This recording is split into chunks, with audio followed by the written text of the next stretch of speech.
وَلَقَدْ يَسَّرْنَا الْقُرْآنَ لِلذِّكْرِ فَهَلْ مِن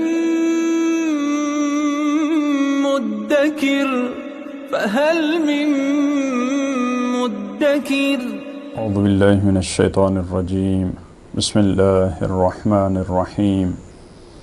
الحمد للہ رب العالمین وصلی اللہ علی سیدنا و نبینا ابی القاسم المصطفى محمد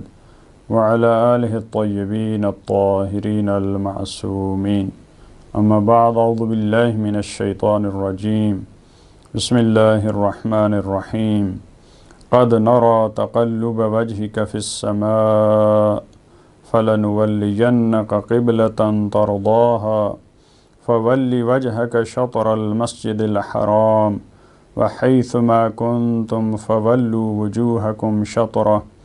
وإن الذين أوتوا الكتاب ليعلمون أنه الحق من ربهم وما الله بغافل عما يعملون صدق اللہ العلی العظیم۔ سورہ بقرہ کی آیت نمبر 144 میں پروردگار عالم نے سرور کائنات کو اور مسلمانوں کو بیت المقدس سے خانہ کعبہ کی طرف رخ موڑنے کا اور اس کو قبلہ قرار دینے کا حکم دیا۔ اس سے پہلے والی دو آیات میں کچھ مقدماتی باتیں تھیں اور قبلہ کے تبدیل ہونے کے حکم کے بارے میں جو مختلف افراد کا رد عمل ہوگا پروردگار عالم نے پہلی دو آیات میں اس کو بیان فرمایا ہے کہ یہ لوگ اعتراض کریں گے، ممکن ہے اپنے اعتراض کریں، ممکن ہے دوسرے ادیان کے پیروکار اعتراض کریں۔ پھر اپنوں کو مطمئن کیا ہے کہ تمہاری عبادات ضائع نہیں ہیں، ایسا نہیں ہے کہ تمہاری پہلے والی عبادات وہ بیکار ہیں، ان کا کوئی فائدہ نہیں ہے، وہ باطل ہیں، نہیں، پروردگار ایسا نہیں کرتا، وہ تمہاری ایمان کو، تمہاری نمازوں کو ضائع نہیں کرتا۔ اب اس آیت میں بڑے واضح انداز میں اس حکم کو بیان کیا اور روایات کی روشنی میں مدینہ میں سرور کائنات نماز میں مشغول تھے، نماز باجماعت 2 رکعت نماز رسول اللہ نے بیت المقدس کی طرف رخ کر کے پڑھی تو جبرائیل امین کا نزول ہوا اور یہ حکم لے کے آئے کہ آپ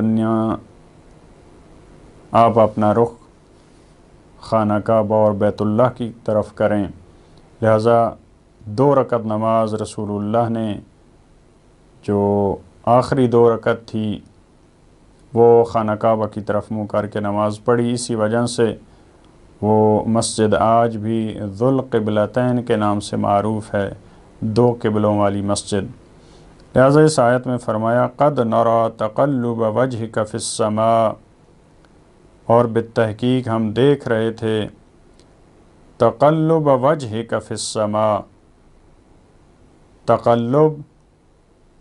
قلب بھی اسی سے ہے، نقلب تقلب اسی فیملی کا لفظ ہے۔ قلب کے اصلی معنی تبدیلی کے ہوتے ہیں۔ تقلب وجہ کا یعنی تمہارا چہرے کا گھمانا، بار بار دیکھنا، اس کے لیے استعمال ہوتا ہے تقلب وجہ کا فی السماء، آسمان کی طرف، یعنی گویا رسول اللہ اس وحی کے انتظار میں بیتابی سے منتظر تھے کہ یہ کب حکم آتا ہے قبلہ کے تبدیل ہونے کا۔ لہٰذا جیسے آسمان کی طرف انسان ہاتھ بلند کر کے دعا کرتا ہے، اسی طرح رسول اللہ آسمان کی طرف نگاہ کرتے تھے وحی کے انتظار میں۔ اس کو فرمایا تقلب وجہک فی السماء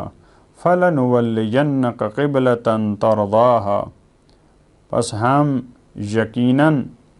تمہارا رخ موڑ دیں گے اس قبلہ کی طرف ترضاھا جس سے تو راضی ہو جائے گا۔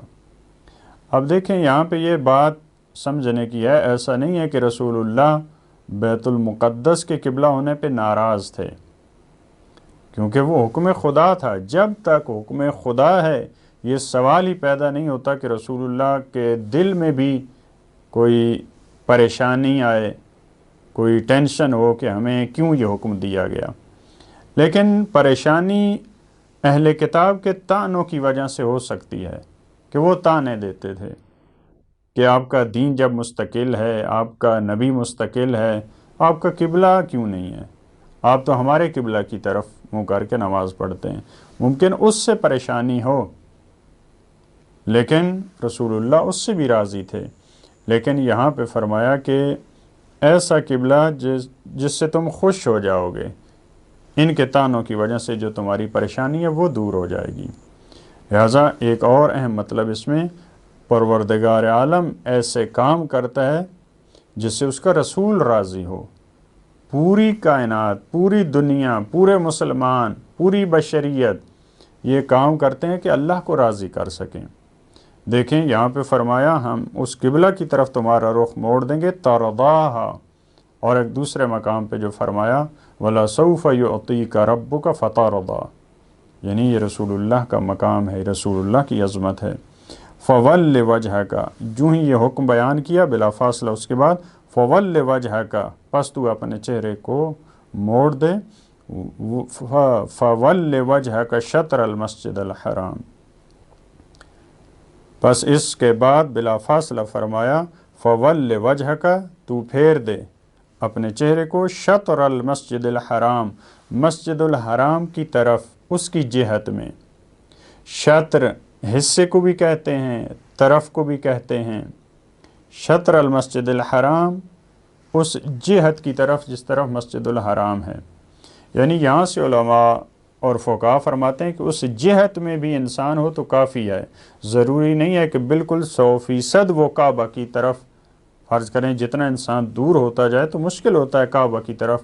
کہ بالکل 100% اس کا رخ کعبہ کی طرف ہو، تو جہت قبلہ وہی کافی ہوتی ہے۔ یا شطر کا مطلب حصہ ہے، یعنی مسجد الحرام کے اس حصے کی طرف اپنا رخ کر جس میں خانہ کعبہ موجود ہے، کیونکہ ساری مسجد الحرام تو قبلہ نہیں ہے۔ مسجد الحرام کے اندر بھی افراد جب کھڑے ہوتے ہیں تو سارے دائرے کی صورت میں خانہ کعبہ کی طرف رخ کر کے نماز پڑھتے ہیں۔ وَحَيْثُ مَا كُنْتُمْ، پہلے مرحلے میں رسول اللہ کو حکم فرمایا، دوسرے مرحلے میں وَحَيْثُ مَا كُنْتُمْ، اور تم جہاں کہیں ہو، یہ اب تمام مسلمانوں کو، پہلے فَوَلِّ وَجْهَكَ خطاب فقط رسول اللہ کو کیونکہ آپ امام تھے، اب دوسرے مرحلے میں مأمومین وَحَيْثُ مَا كُنْتُمْ، اور تم جہاں کہیں بھی ہو فَوَلُّوا وُجُوهَكُمْ شَطْرَهُ، تو تم بھی اسی جہت میں مسجد الحرام کی طرف، اس حصے کی طرف جس میں خانہ کعبہ موجود ہے، اس کی طرف اپنے چہروں کو موڑ دو۔ وَإِنَّ الَّذِينَ أُوتُوا الْكِتَابَ، ہاں اب کیونکہ اس تبدیلی کے بعد اہل کتاب یہود و نصارہ اعتراض کریں گے، فرمایا وَإِنَّ الَّذِينَ أُوتُوا الْكِتَابَ، اور یقیناً وہ لوگ جن کو کتاب عطا کی گئی، جن کو کتاب دی گئی، جن کو تورات دی ہم نے، جن کو انجیل دی ہم نے، لَيَعْلَمُونَ، یقیناً انہیں علم ہے، أَنَّهُ الْحَقُّ مِنْ رَبِّهِمْ، کہ یہ قبلہ کی تبدیلی کا مسئلہ حق ہے ان کے رب کی طرف سے۔ دیکھیں اتنی تاکید کے ساتھ وَإِنَّ الَّذِينَ أُوتُوا الْكِتَابَ لَيَعْلَمُونَ، اس سے پتہ چلتا ہے کہ پہلے والی کتابوں میں یہ علامت موجود تھی، یعنی فقط رسول اللہ کا تعارف نہیں تھا، وہ تو ہے، آج بھی ہے تورات و انجیل میں، ساتھ یہ نشانی بھی موجود تھی کہ وہ آنے والا نبی خانہ کعبہ کی طرف منہ کر کے نماز پڑھے گا، لہذا فرمایا ان کو علم تھا، لَيَعْلَمُونَ أَنَّهُ الْحَقُّ مِنْ رَبِّهِمْ وَمَا اللَّهُ بِغَافِلٍ عَمَّا يَعْمَلُونَ، اور اللہ غافل نہیں ہے اس کام سے، اس چیز سے جو وہ انجام دیتے ہیں، وہ چھپاتے ہیں تمہیں بیان نہیں کرتے، وہ تحریف کرتے ہیں، وہ تبدیلی کرتے ہیں۔ ان ساری باتوں کا پروردگار عالم کو علم ہے۔ پروردگار غافل نہیں ہے، پروردگار کبھی بھولتا نہیں ہے، پروردگار کبھی غفلت کرنا، بھول جانا، یہ ممکن الوجود کی صفات میں سے ہیں۔ یہ انسانوں کے لیے استعمال ہوتا ہے، انسان غفلت کا شکار ہوتے ہیں، انسان بھول جاتے ہیں۔ لہذا پروردگار اس کے علم میں ہے، اس کے علم میں ہے کہ اہل کتاب کو معلوم ہے، کیونکہ وہ تو ان کے دلوں کو راز کو بھی جانتا ہے۔ لہذا اگر انسان کا اس پہ عقیدہ بن جائے اور اس پہ یقین ہو جائے انسان کا کہ جو کام وہ کرتا ہے پروردگار اس سے غافل نہیں ہے، تو انسان کی پھر جلوت اور خلوت ایک ہو جاتی ہے، پھر انسان مطیع خدا بن جاتا ہے، پھر وہ عبد خدا بن جاتا ہے۔ پروردگار ہمیں بھی اس آیت کی اور اس جملے کی حقیقت تک پہنچنے کی توفیق دے، اور ہم بھی اس مرحلے پہ پہنچ جائیں کہ ہم پروردگار کو ہر جگہ حاضر اور ناظر جانیں۔ اللہم صلی علی محمد و آلہ